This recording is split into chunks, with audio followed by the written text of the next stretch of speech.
Okay, today I want to take a look at a game and a project that I both thoroughly enjoy and have enjoyed. And the game is Mike Owens Quick Play Pro Hockey.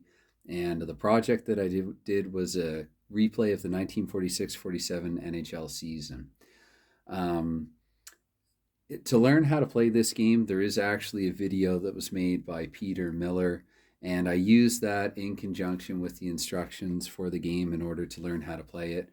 It's quite easy to learn, and you can learn it quite quickly. And as is evident in the name, it plays quite quickly as well. And it's also easy to play. And those are a few reasons among many why I really enjoy this game. And so I thought with this video, what I would do is, I guess, just sort of talk about the game, talk a little bit about my project. I'm thinking of doing a series actually on sort of my favorite games and projects, and then also play a demonstration game actually as well. So because again, to learn to play the game, you can check out Peter Miller's video. Although by watching this one, you'll also get a good idea of how to play the game, I hope.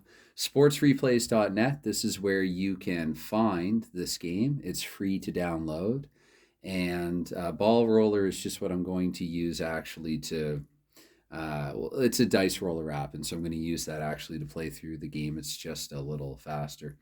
So anyway, this is when you download it from sportsreplays.net. This is what you get. This is some of what you get anyway, and you get teams like these. The 46-47 season is already done, already laid out like this. And for the other seasons from 1948 all the way to 2001, I think, yeah, you get all of the information, and you can simply copy and paste it and input it into a template like this. And if you want, you can add the logo and then print it off. So, but I decided to go with this season anyway. I really like these older eras of hockey with 6-team leagues and just more manageable season sizes and project sizes. And that's what I did here. I did a complete 180 game replaying the regular season that year in 1947, plus playoffs and even an off-season best-of-7 between a couple of teams.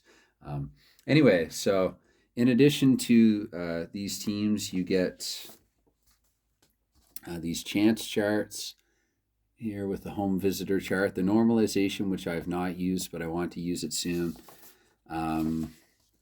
Here's your goal chart, quite straightforward, whether it's a goal or save. How to assign assist. The close game factor, this comes up in the third period, and I really like this. This is a little mechanism in the game that makes it even harder actually for inferior teams to defeat superior teams. So I guess if you're the underdog trying to pull off the upset, it could be a little annoying, but I do like this, and I think that it does add more realism to the game. And this is for, as it says there, for pulling the goalie with, I guess, in the final minute of the third period.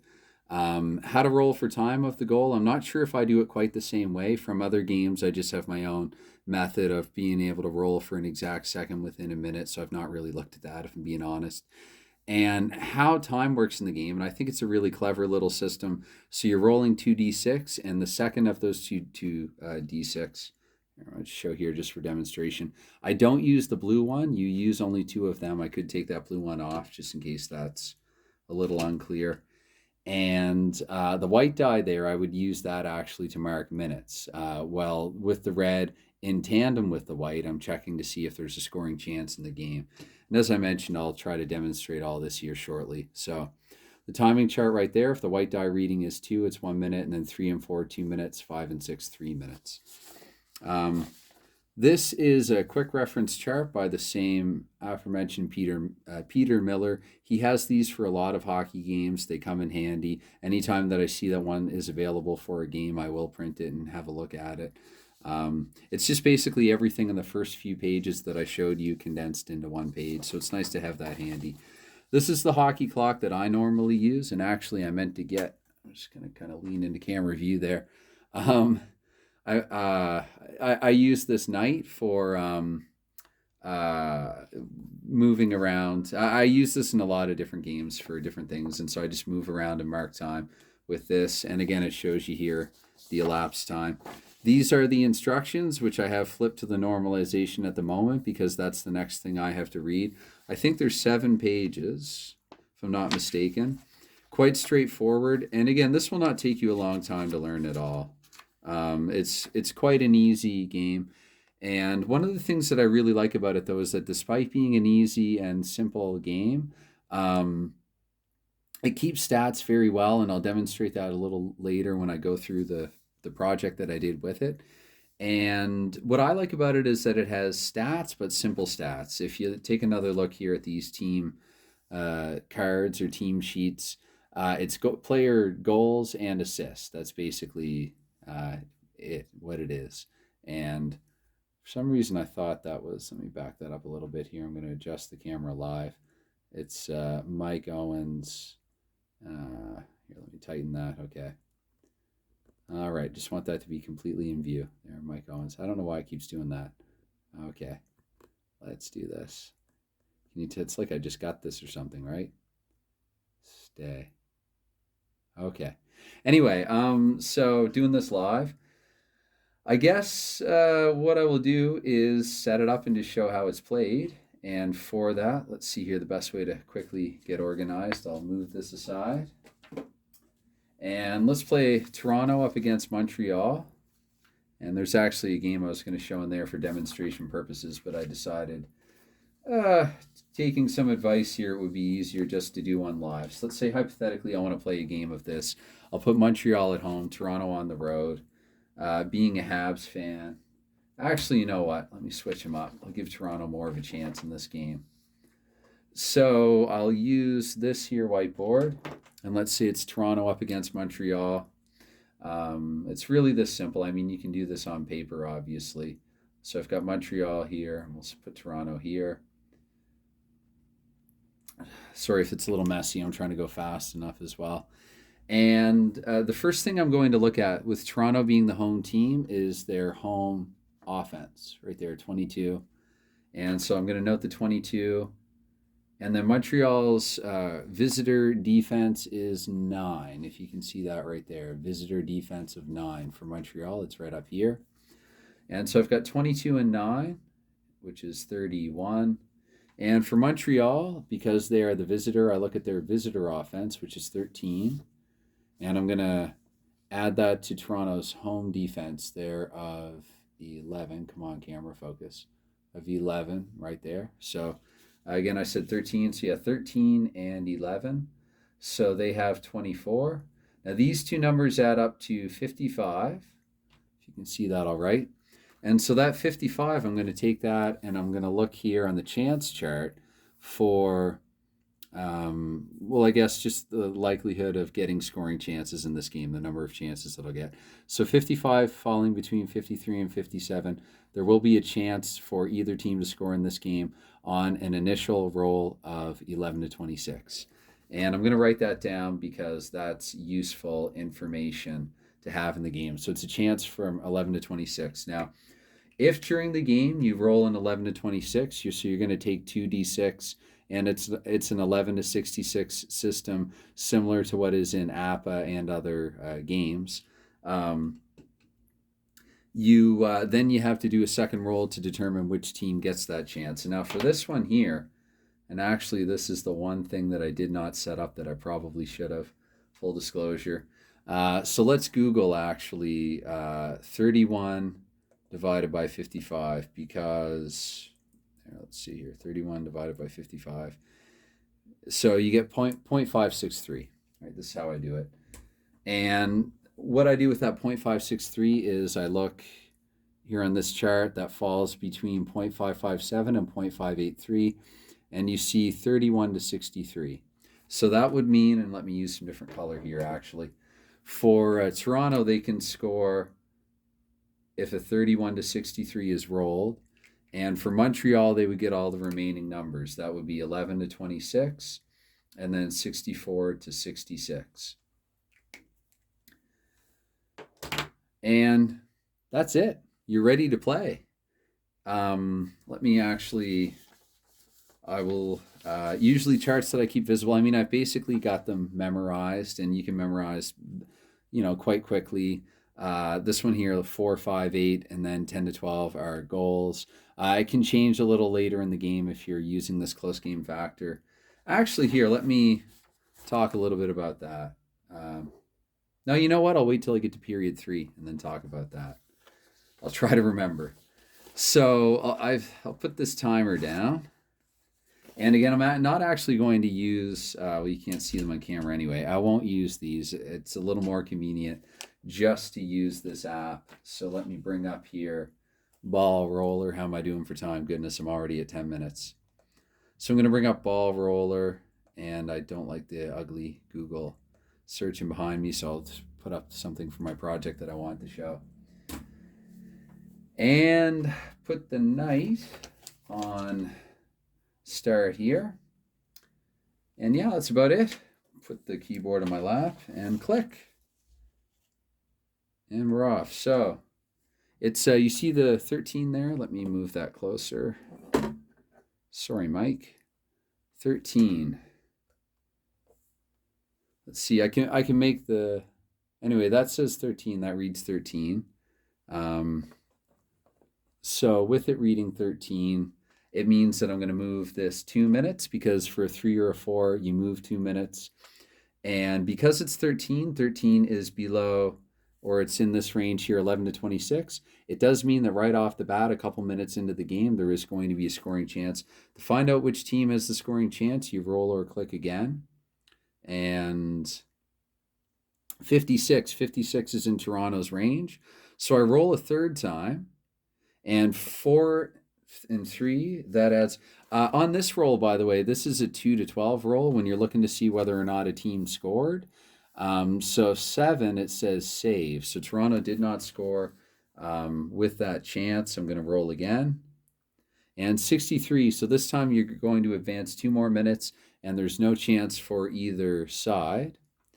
Do another roll here. 21 comes up. 1, so I actually don't advance a minute. And also 21 is, again, below 26. So that means that there is a chance for one team or the other. I roll again. 14, this time 14's coming up Montreal. So I'm going to roll again, and this time I'm going to treat the red and white as a 2 to 12 roll. By the way, let's take a closer look at this for a second. I only ever use these two to mark time. This is just my setup for it. If there is a goal scored and I want to know the exact number of seconds, I'm mainly only looking at these 2 dice here, the red and white. So again, Montreal with a chance here, and one more roll. So that's a 6, because again, you're looking 2 to 12. That means that Toronto has stopped the puck. And notice that when I'm rolling for the scoring chance, and I'm also rolling to see which team has the scoring chance, and also when I'm rolling to see if a team scored, whether or not they scored, I'm not actually advancing time. I only advance time in the initial roll, which will be this one here. So let's see if any more time comes off the clock. Indeed, 3 minutes come off the clock. I go from 4 to 7, and 45, that's well above 26. That means no chance for either team. 2 more minutes off the clock here, and 43, once again, there's no chance for either team. 36 again, so 3 more off the clock. It's a bit of a mid-period lull that we have here with no chance for either team. 52, with the 2, I'm going to advance 1 more, and the same thing. And again, maybe I should, let's see here. Just as a quick reminder, this is how I'm determining the minutes being advanced. If you can see that little white die right there. That's what I'm doing. So 11. So that means not only am I going to not advance it any further, but there's also a scoring chance here for one team or the other. This time I won't advance. I'm just rolling to see which side has the chance. 35, that's in Toronto's range. So we have another scoring chance here for Toronto. And 41, so I'm going to look here at 5, and that is a goal. It's a 1-0 Toronto game. Let's see if I can update the score here, I guess. Let me take the black marker. It's probably the easiest to see. And so 1-0 Toronto, let's say. And I'm just going to do tallies, actually. It's easier than numbers. You don't have to erase as much. So 1-0 Toronto. And now if I want to know who scored the goal, and this is where I will use the third 6-sided die, because 3d6 can go from 111 to 666 to see who actually scored the goal here. So let's see who got Toronto's goal. 525 is Gay Stewart, actually. And he, well, the Rocket Richard Trophy wasn't available at the time that Rocket actually played in the NHL, but he scored more goals than anyone else in the NHL, not in the 46-47 season, but the season prior to that, 45-46. So anyway, it's Stewart. Just say I wanted to write it down. And again, this is in the 13th minute of the period. So what I'll also do is take the seconds here. I've got a blue 5 and a black 2. I subtract 1 from the D6. I mean, you could also do a separate roll to take seconds, because I guess the 5 there, that's part of Stewart's. But anyway, so we'll say at 1342 Stewart, and then I'm going to roll for the number of assists first. Not for who has the assist, but for the number of assists. 2 to 8, 2 assists. 9 to 10, 1 assist. 11 to 12, no assist. That comes up as 7, so there are 2 assists on this goal. I'm just going to click twice more. 353, so I look on this side this time, and 353 is Bud Poyle, Hall of Famer Bud Poyle. He got an assist on the goal. I click again for the second assist, and it comes up 452, which is Stewart. He can't assist on his own goal. This one you can probably either house rule, you can roll again to get a secondary assist, or assume that there was only 1 assist on the goal. I like to roll again because, again, you can get a 1 assist goal on a 9 or a 10. So the second assist, 626, that would be Vic Lynn, between 622 and 641. So it's Stewart from Poyle and Lynn at 13:22 into the first period, and we keep going. I think the second period, what I'll do is just kind of roll it and play it out in real time. So 65, that's 3 more off the clock, up to 16, and no chance there for either side. Same here, 63, getting a lot of 6s here. So we're up to 18 and 19. So with a minute to go here in the first period, 22. So it's going to be 1 more minute. We're actually, in this case, we're into the first minute of the second period. Michael, if you watch this video and if I'm doing this incorrectly, please let me know. But what I would do here, I'm going to advance at 1 minute, so into the first minute of the second period. And I really like that about this game. Time just rolls over into the following period. So in the first minute of the second period, 22 is, again, going to be a scoring chance for one team or the other. We don't know which. And how we find out the team, just click again. 11, that's Montreal's range this time. So Montreal with a chance to tie. I click a third time, and this time I'm going to refer to the D2 to 12. And if I perked up there a little, it's because I already knew that Montreal had scored. So Montreal ties the game here, ties it at 1. Again, I might just take the time right there. So I might say 24, like 24 seconds into the second period. Normally, I would actually do a separate roll for that, but just to save a little time, this is already 17 minutes. And I can't believe, actually, it's 17 minutes. Time flies when I'm playing this. So 331, that comes up. Elmer Locke actually got the goal there. So it's Locke. And I'm going to do another roll here. Locke from, number of assists. My bad. Number of assists first. That is 6, right? You're looking 2 to 12 when determining number of assists.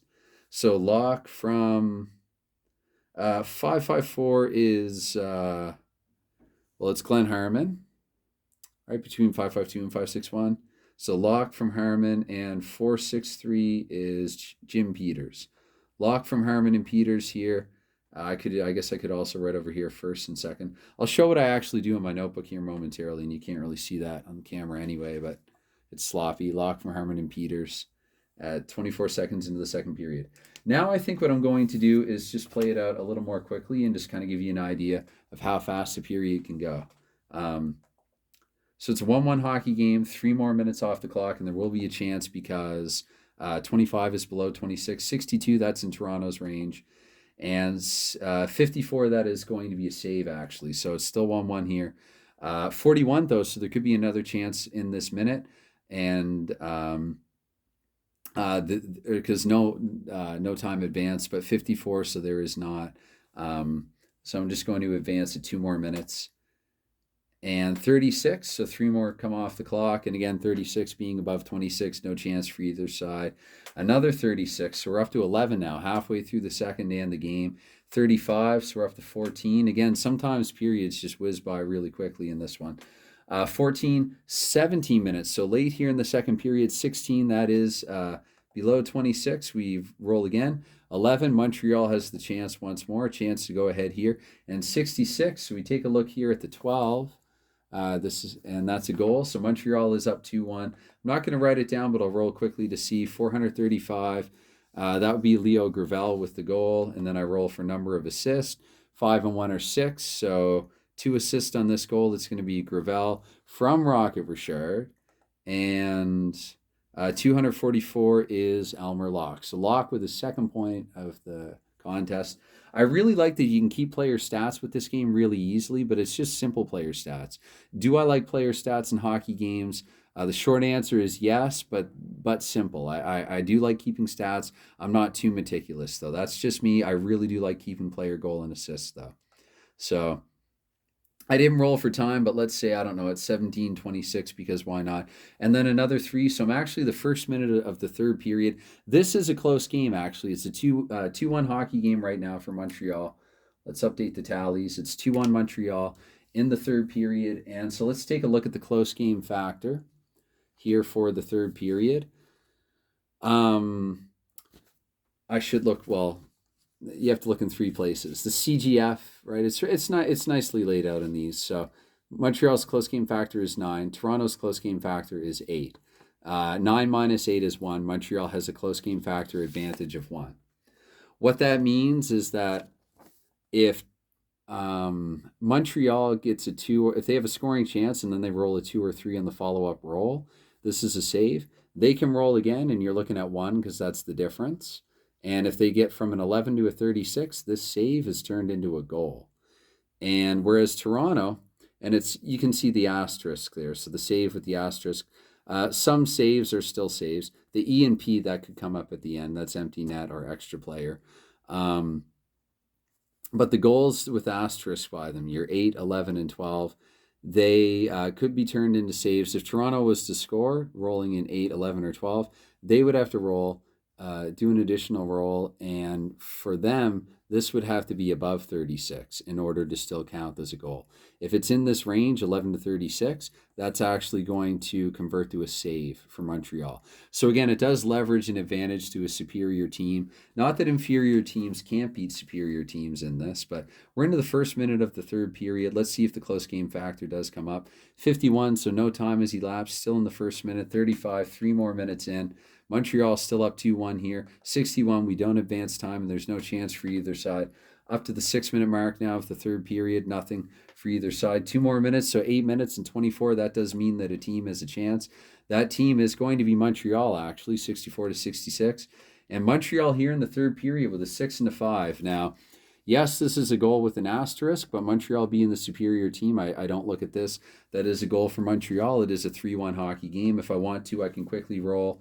And you could also do this after the game. You could play it through live and then roll for each individual goal afterward if you wanted to. I like doing it with the game in progress. So 5:21, that's a goal for Buddy O'Connor. And again, you roll for the number of assists. So 4 and 3, that's 7. And 613, so we have an assist here for Roger Legier, actually. And then 456, that'd be Jim Peters with his second assist of the contest. So it's, what did I say, O'Connor from Legier and Peters. 3 more come off the clock, so 11, Montreal up by 2. And 2 more off the clock, and there will be a chance here in the third period. During my season replay, Toronto actually had some really good third periods where they would score a handful of goals or more. 52 is in Toronto's range, so a chance here to get back to within 1. And 4 and 4 now. Here we go, close game factor time. The goal has an asterisk. I have to do an additional roll. If it's within 11 to 36, that's going to turn into a save for Montreal. If it's above that, it's a goal for Toronto. So we click. 64 is above 36, so Toronto's made this a 3-2 hockey game. Of course, as usual, when I'm on camera, I'm behind updating the score. I guess it's just a thing. And we roll again here. So 5-2, so 1 more minute's going to elapse. Again, 3-2 Montreal. Another minute, because another 52. Again, 52 being well above 26. So here with 3 minutes to go in the hockey game, let's see if Toronto has a chance to tie. 23, that's actually Montreal's scoring range. They have a chance for the insurance goal. And 22, and you know what? 22, that's going to be a goal every time, whether it's Montreal, Toronto, or any team. So Montreal, unfortunately, probably has put the unfortunately, if you're a Leafs fan, I'm trying to be completely unbiased over here, but Probably Montreal has put the game away late here. And again, I could look at the time. I could say like 17-19 into the third period. So let's see here. 64, so we're up to the final minute. Now, Toronto's down by 2, so it's unlikely. What I can do here, and Mike, correct me if I'm wrong about this, but I'm just going to assume it got to the final minute and there's no chance. So I'm going to do one additional roll.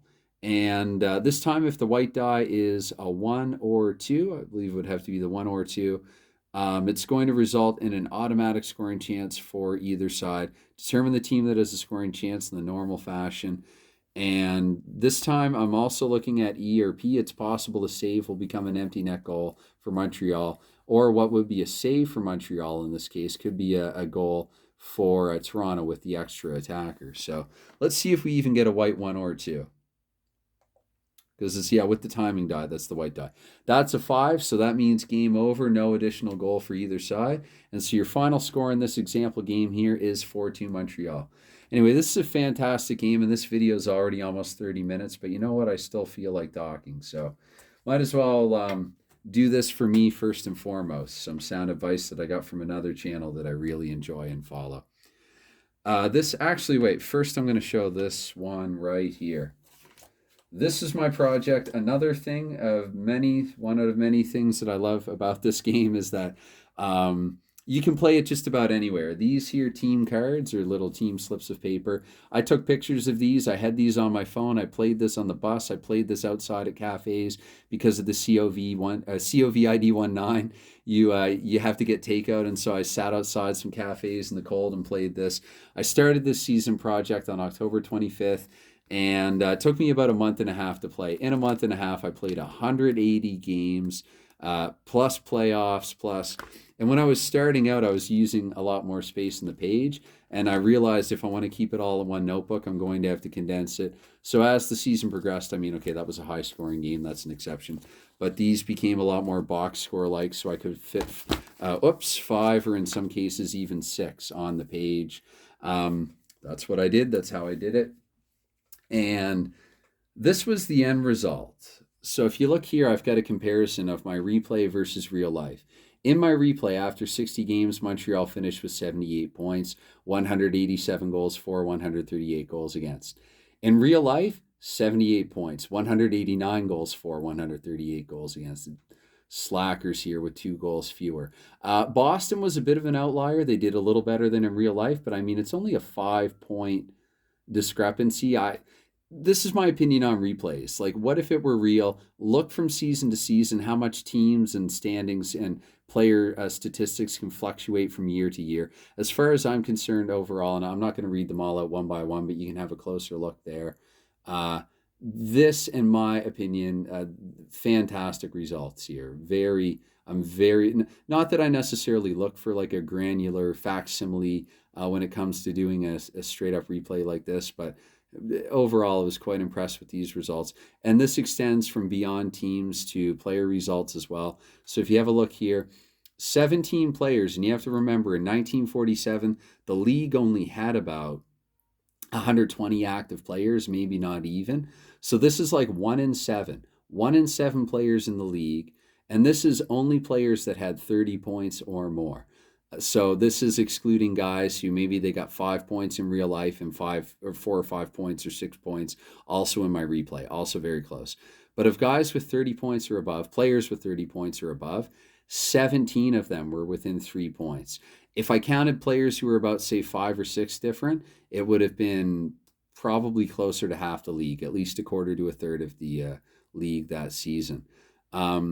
So you can see there again, this one I switched it though. I swapped it. I have real life on the left and replay on the right. And again, I don't have to read those all out one by one. I will look at the Rocket Richard though, 71 in real life, 72 in my replay. Come on.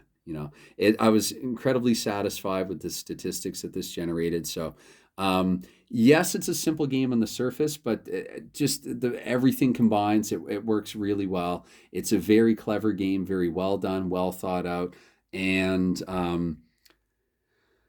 Yeah, I could not recommend this game more. And so this is, again, this video's gone on a little long, but this is part of a series that I think I want to do here called my favorite games and or projects, something like that. And this is Mike Owens Quick Play Pro Hockey. Once again, you can get it for free at sportsreplays.net. And Peter Miller has a straight up how to play video that's a little shorter than this one. I recommend checking that out as well. I'll link to it in a description to this video, as well as the link to download these two. And anyway, let's see. I'll try to do the YouTuber thing. So anything like commenting, liking, subscribing, clicking the notification bell or whatever, it's never expected, but it's always appreciated. And that's about all for me for the time being. So bye for now.